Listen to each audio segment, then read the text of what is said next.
28 years later, The Bone Temple. Directed by Nia DaCosta. Was it written by Danny Boyle? Written by Alex Garland. Alex Garland. Produced by Danny Boyle. Indeed. Starring Rafe Fiennes, Jack O'Connor. Mm-hmm. Jack O'Connell. Alfie Williams. Other people. The Jimmies. The Jimmies. Really?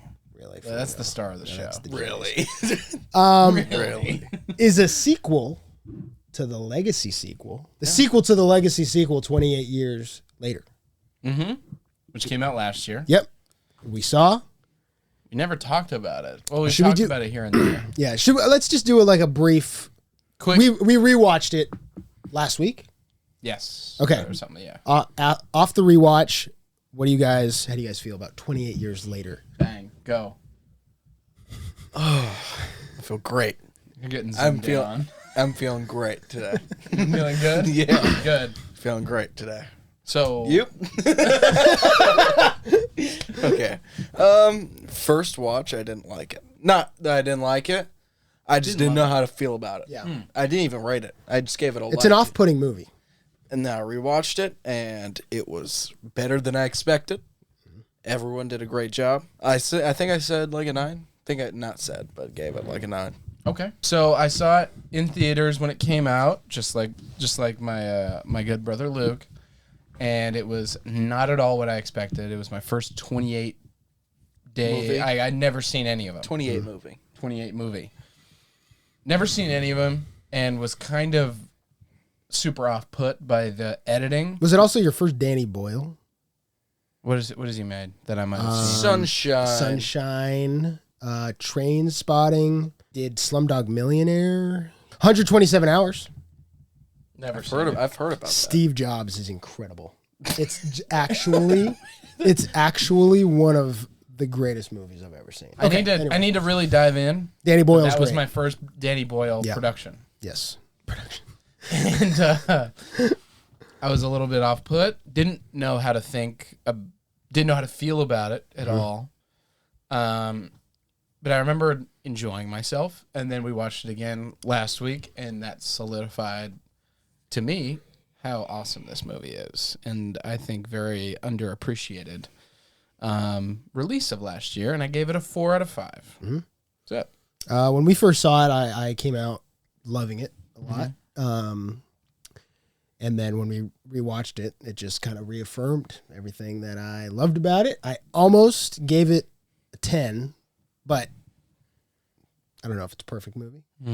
But it is one of the coolest and most awesome movies I've ever seen. Yeah. I really love the editing and the music choices and just the gritty and grimy feel of it. I think it's one of just the most like awesome movies ever. Like just from a formal aspect, you know? Yeah, I love that the first one. What did you guys think of The Bone Temple? Directed by Nia DaCosta. No. Low expectations. Okay. High outcome. That's what I'm talking about. Yep. That's it? For now. I had like decently moderate expectations, seeing it was less than 2 hours long, and I had no clue where the story could even go from how 28 years ended. The Jimmies. But I was like, what are they going to do with that for 2 hours or less than 2 hours? It was just like complicated feelings about it, but rest assured, I was blown away. I was so happy, smiling ear to ear almost the entire 2 hours of this movie. Yeah. Gross, dirty, grimy, like the first, not as chaotic from an editing standpoint. They went with some very amazing needle drops that we're definitely going to talk about. I thought Jack O'Connell was just a treat. It kind of blew me away a little bit. I went in with pretty high expectations, even though it was a different director. The trailer got me hyped. I know Nia DaCosta has made some movies that people love, and that one of them, people don't love. Probably not her fault. Let's get real. I can't tell you, and I love 28 Years Later. I couldn't tell you which one I love more. And they're different, which is great, and it makes me love each for different reasons, and that I think is awesome because you don't really see, especially a movie that was shot back to back. Yeah. With its like first one like this, like pretty much a part two. Yeah. Completely different kind of style and mood, and maybe less experimental. But it still has that feeling. It's still got that like raw feeling, and it's like dude, this movie's awesome. It's really awesome. It's really awesome. It's really, really awesome. Jack O'Connell, great performance. Ralph Fiennes, insane performance.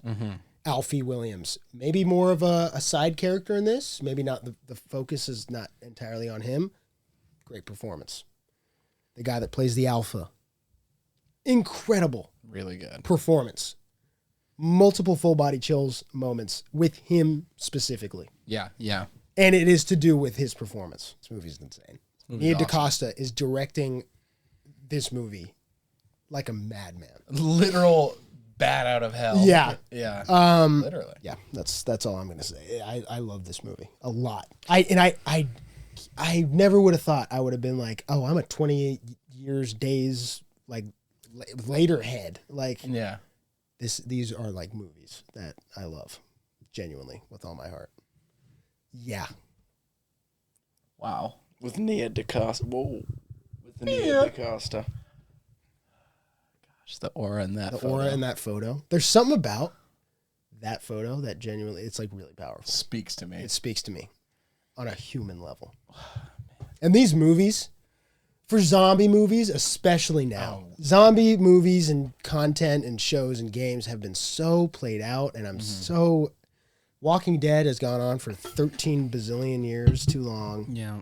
There's like 5 spin-offs of it. Like, what more could you do, you know? I feel like we haven't gotten a zombie movie that is like truly breaking the mold and doing new and interesting things in a long time.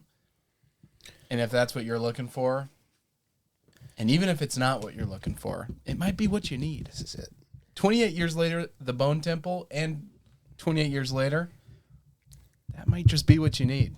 I think it's the most impactful zombie anything we've gotten since probably The Last of Us. The game, not the show, Not the the game. show. Yeah. Yeah. But somehow they make the zombies not the worst part. Yes. Like, not the worst humans Yes. on the planet. Yes. And it's also, I like that the focus is still on the zombies. And it's not like the people aren't the bad ones. No. It's like that, which, I mean, there is an aspect of that, Yeah. but that's not the focus and like the theme of this, which The Walking Dead beat to death for like 10 years, pretty much. Yeah, it doesn't feel like it's doing the humans turn into the monsters. Yeah. It's like these were already bad people Yeah. that are like thriving under this apocalyptic situation. Like kind of like, you know what I mean? Like they're just more enhanced now. Like like the Jimmies especially that I'm talking about, because there's a lot of human civilization in these two movies that is like really, really cool. You have in the first one, you have the island, and that whole civilization is very cool, and they work together, and you know, you see how they actually like move forward. And then also in this one, there's a family that's shown, and that's very normal. And they show that side of just like kind of getting by and people figuring it out in their own ways. But then like there's the bad people that are kind of insane on another level compared to even Walking Dead. Like, oh yeah, these people are nuts. It felt like Mad Max Fury Road. Seth, I was literally just about to say it, but I couldn't figure out a way to explain it. When I said that it's like insane people that just thrive, it feels like they're like specifically psycho. Yeah, and it's like I saw a review talking about how it was like a lot of it's like kind of performative, but not in like it's Shakespearean, and it kind of goes into the ending about like the whole performance aspect of it. But like the Jimmies they're performing this like insane role, I guess. Like the wigs are like the image. Yeah. It's very Mad Max. Ratings. Go, Seth. The more I'm talking about it. Yep. Just say it, Oh my dude. God, it's a 10. It's a 10. Just say it. It's a 10. It's a 10. I gave it a 9 on the boxed, but I'm gonna watch it again. I'm like getting so fired up talking about it right now. It's making me feel amazing. It's a 10. It's a 10. I gave it a 4.5. But yeah, I think when another viewing, this thing's gonna go up. I think It's so bizarre how good this movie is. I don't understand how good this it movie just is. shouldn't work, and it does, and it's incredible. Luke, From the moment I rated it on the box till now, I stand on my word. It's a 10. It's a 10. It's a 10. From the moment I came out of that theater, I knew it was going to be a 10. This movie is something else. Please go see it so they can make a third one. If they don't ever make a third one, I guess it's okay if it ends here. But these movies make me so happy. they're so fun. It really. One of my friends said this out of the theater. Apparently, it feels like it was made for me. That is kind of what it feels like. It feels like they like incepted my mind and just was like, you'd like exactly that. what You would like yeah. that, wouldn't you? Even there's some gruesome stuff in here. Gross. Really gruesome. And I don't like that, and I can't. But when it's the Jimmies doing it, I'm like, this is so awesome. Like that the Jimmies are doing this insane shit. Horrible acts. Horrible things. But it's the Jimmies. You gotta love them. You gotta love them. It'd be different, like if it was like someone from The Walking Dead. It's like, oh, it's just Negan, or it's just And he's governor. just evil, and it's just who he's doing cares? these bad things because he's bad. Yeah, and he's supposed to be awesome, but like a guy in a tiara and a blonde wig, And a who tracksuit. worships Satan. Yeah, Purple tracksuit. and then his gang of children follow him around with the exact same outfit on. And the exact same name, except for Jemima. Yeah, Jemima. Let's get into spoilers, yeah. and let's talk about specifically a few things. Let's start with the Samson and Dr. Kelsing stuff. Samson and Dr. Kelsing become friends because Kelson insane. has got some drugs, some awesome morphine for this guy. This development is genuinely one of the most heartwarming things I've ever seen in anything, really.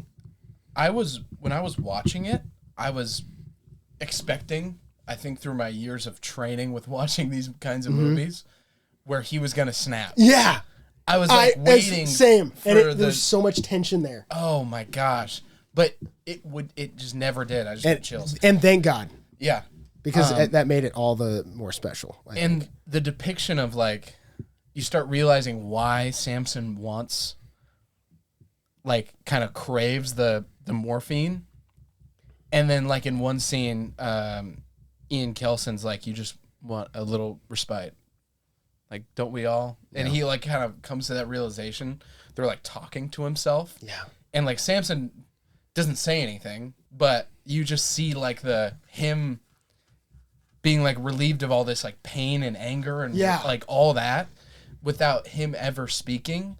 And it's not like Ian Kelson's, like, explaining to us, oh, he likes this because of this. He's, like, figuring it out with us. And you can just see it with the guy who plays the alpha. His performance So good. is so good because you can see, at least for me, you could see the pain and rage when he is not on the drugs.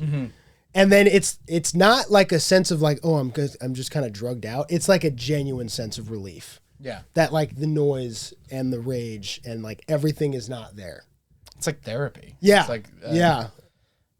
I saw someone on Letterboxd say that this is the most pro therapy zombie Yeah. movie of all time. Yeah. Well, there are just themes of Satanism, being a Satanist, and like the whole Satanist and Samson is like eat Adam or Eve because he has this mind. His mind is covered with fog. He likes to say, like, not thinking about himself. But when he has that morphine, he wore like shorts basically. Yeah. Like he was more self-conscious. Yeah. And he was like cleaning himself. Yeah, and that's when you could see he was actually starting to change because he didn't want to be naked. Yeah. Yeah. And then you just hear him say moon.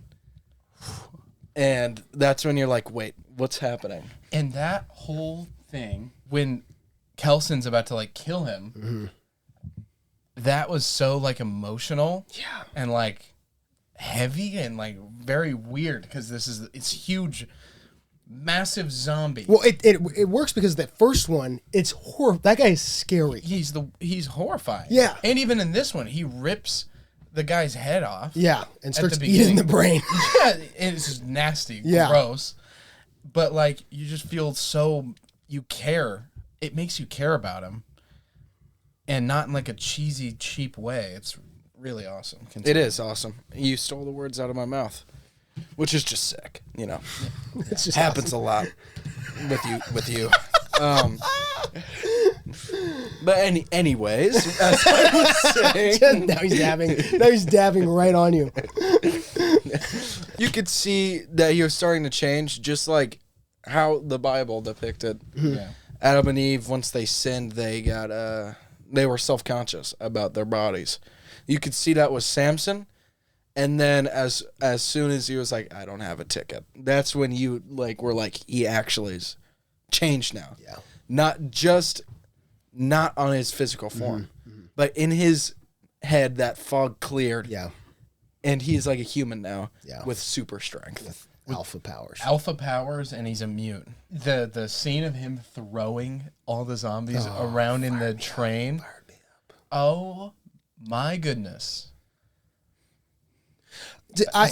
Your read on it, I didn't even consider the Adam and Eve thing. Because as soon as he put on the, it was more for me, like science and religion, and like that, like Dr. Kelson is the scientist that is like reason, but also I think there's an element of like belief in just a good, like goodness, because like obviously it's Satanism and not like Christianity that the Jimmies are following. But him being a doctor and everything, that's where my mind kind of went to. Yeah, but I think the Adam and Eve one is very interesting, and I didn't even consider that. That's good.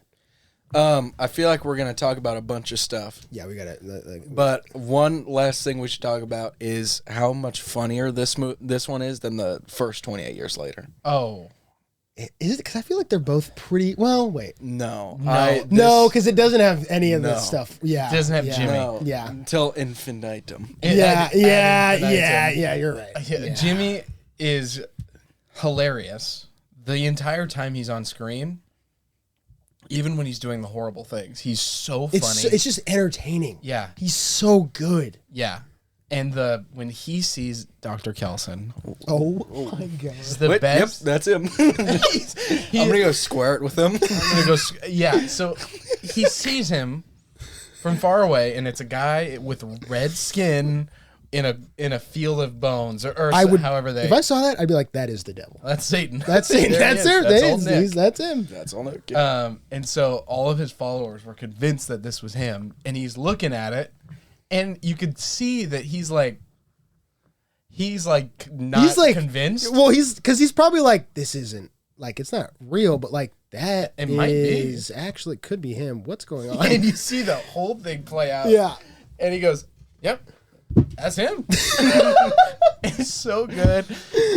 And he goes and talks to him, and he's like, "So you're old Nick?" And Kelson's like, "No, what? My name's Ian." Nope. And they chat. I love their conversation. It's so good. And I would watch a movie of them talking for 3 hours long, and I would not be bored. Yeah, like I don't think anyone who is not a follower of Jimmy has like given him that serious of a conversation. Yeah, just like, and like taken him seriously. Yeah, and like that's what I loved about Kelsey is he was like, even in that moment, however evil you think Jimmy is, or however evil Jimmy is. Yeah, he really is. Like the fact that Kelsing just offers him a genuine, deep conversation about his ideology, about everything, What was the fired me up to another stratosphere. No, we agreed upon 3. we do? Yeah. There's a line that Kelsing has before they like actually sit down and have a conversation. Like Jimmy says, like, "I'm the devil's son. Yeah. I'm Satan's son. Yeah. And I thought you were him, but now you think I'm crazy." Like, and so Kelsing is like, "No, I don't mind conversation." Or he says something like that to him. And then it was like the wall kind of broke down, and then they had a real conversation. So good. Let's talk about the end. Really quick. I mean, well, so yeah, we got a little bit of time. Let's just talk about it. We got a little bit of time. Yeah. We could talk about this scene for hours. Oh yeah, Genuinely. So it all kind of culminates in, after this conversation that Kelsing and Jimmy have, they kind of agree like, hey, I need you to just convince my followers that you're Satan, please. And if you don't, I'm going to feed your intestines to your own face or something like that. It was a crazy threat. Kelsing was like, all right, that's fine. I'm in a bit of a bind. Yeah. A bind within a bind. Yeah. Kelsing's like, that is a bind, yes. Anyway, sorry. So the Jimmy and the followers come back at nightfall to meet Satan, and Dr. Kelsing somehow gets the Bone Temple ready for a performance. Okay, so he gets his speakers, he gets his favorite song on vinyl, Iron Maiden, Physical media, fire, candles, makes it look like the devil's lair. Yeah. It literally looks like... It looks insane. One thing about that, the first movie it sets it up as a scary place at first, and then through meeting Kelsing, it's like, no, this is actually kind of a beautiful place. Yes. Like, it has a beautiful meaning, and I then get by the full-body end of chills the when I think next about one, it turns back into, like, he's making it, like... He's turning it into that. What we thought it was going to be. Yeah. That's such a cool, so cool. This movie's perfect. Dr. Kelsing walks around daily in a shirt, no underwear. Okay, every day. And it probably has been for the last like 20 years. But for some reason, he has a black trench coat just on deck if needed. Yeah, and those huge boots that he wears all day. And then he pulls up in the sickest outfit ever. And also, Ray Fiennes is in great shape. Yeah. He looks like cut. 50-something, 60-something. I don't know how old he is. Yeah. And then he performs a song as the devil. We'll talk about that. Acting as the devil. Yep. For these Satan worshipers to convince them. And his idea of the devil is this metal concert playing Iron Maiden. Oh my! It's so awesome. God. And then he blows like cocaine in their face or something like that. I don't know what it was. Yeah. And then they all start dancing around. I feel like at first they're like, wait, what's going on? What's happening? Yeah. And then they kind of they buy into it, as does the audience. Yeah. And everyone is just having an awesome time. And I'm having an awesome time. Dancing. Even Spike. Spike was raging. Yeah, Spike was kind of raging. Yeah. Fires bellowing out of God knows where. And the fire around, when he lights the fire that goes. Shut up. This movie's so awesome. This movie is so awesome. And you guys, you haven't talked about it. When he wears what he wears when he uses a fire, and he goes... Oh my and the God. fire is like sparks only. Oh my God. With no other fire. What was that thing? It is the coolest shot of all time. Yeah. Honestly. And just the idea that he had all that shit in there is hilarious to me. He had been collecting it. Apparently, he's been ready. Oh my God, he's so awesome. So that happens. It's the most insane, like 2, 3. I don't even know. I think it was like it genuinely felt like it was like 10 minutes. But like it was probably like 3 minutes. Yeah, but it like not in a bad way. It felt like 10 minutes. It just felt like so much happened, and I was like, "What the fuck?" Yeah. Luke and I were both. Dude, I could not believe my eyes. I was in shock. Oh. Anyway, performance is over. Jimmy asks the devil, Dr. Kelsing, what should we do now? What are you 3 wishes? Yeah, and then he pretty much just feeds him the lines that, he wanted him to. And then he looks into one of the masked Jimmys and recognizes that it's Spike. And I got absolute full body chills. Oh my gosh. Even, what did he say? Even Christ was the son of something, and even he had to sacrifice to stand by his father or something like that. Yeah. So turns it on its head at Jimmy. And so he's like, wait, what? Yeah. At first he was like, nope, there were only 3. There were only 3. No, I think we're good. Yep. You did the thing, this thing, that thing. We're good. Square. We're good. And then, to kill Jimmy, which is just the coolest. Crucify Jimmy. Yeah, and your followers have to do it. And they were like, okay. They were down. They were down to do it. And then, there's a whole thing that plays out. It ends up with Kelsing stabbed by Jimmy. Kelly, was that her name? I think so. One of the Jimmy followers was always skeptical of Jimmy, though. Kills Jimmy, or they crucify him upside down, and all the other Jimmys are dead. They stab him. Oh, yeah, Spike stabs Jimmy. He stabs him in, the abdomen, right? And then when he was crucified, it zoomed into the nails. Yeah. And then in the abdomen, he was stabbed just like Jesus. Did not when know he that. Got stabbed with the thing. The props of being friends with people that went to Christian school. Yeah. Yeah. That whole thing. I didn't even realize that he was stabbed before, but I saw that he was. And I was like, oh, that's like a cool little thing. But Spike did it.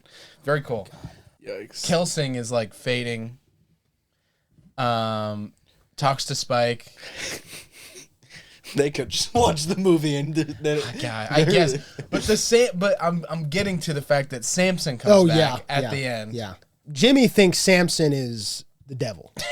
He's seeing Samson and it's like the devil horns are on him. And it was really scary, actually. It was, yeah. And he was calling him father. And, Father, why have you forsaken me? Yeah. And that's Bible. Bible stuff more.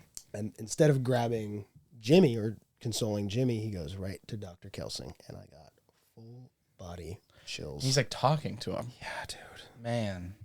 This movie is unbelievable. And then Cillian Murphy shows up at the end. He does. And it teases the third one, and I need the third one. Yeah. Imagine we get a Samson saving the world from the zombies because he knows the cure. Samson, Cillian, Alfie Williams. What if Samson is living at the Bone Temple after this? And he's doing what Kelson was doing. Just this massive man taking over for... Well, there's infinite potential with the next movie and the hopefully billions of movies they make after this. God, dude. There's something about both of these movies, that there's just so much heart in it. None of it feels like it's oh, we're look at what we're doing. You know what I mean? We're not winking at the camera. It's like Avatar, where it's just really sincere. I get full body chills every other scene. Like Avatar. Yeah. Most of the time in life, it's exactly like Avatar. The camera just died. That's perfect. All right, we'll see you guys later. All right.